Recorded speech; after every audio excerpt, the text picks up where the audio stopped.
Sa nakaraang PBB Big Night guys, grabe ang papuri ni Pukwang kay Kim Chiu. Sabi nga niya, maganda, mabait, talented, at higit sa lahat, napaka-humble.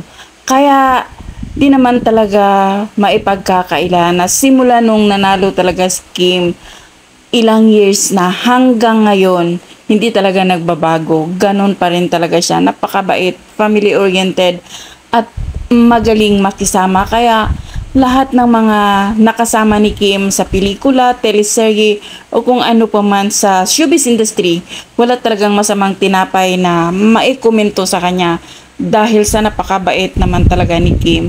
At grabe, tama si Pukwang, humble. Kaya siguro nasabi ni Pukwang ito dahil nga nag-comment din si Pukwang dito sa kay Fiang na wala pang napatunayan pero sobrang napakayabang. Yun ang sabi ng ibang mga netizen na hindi agree sa sinabi ni Fiang.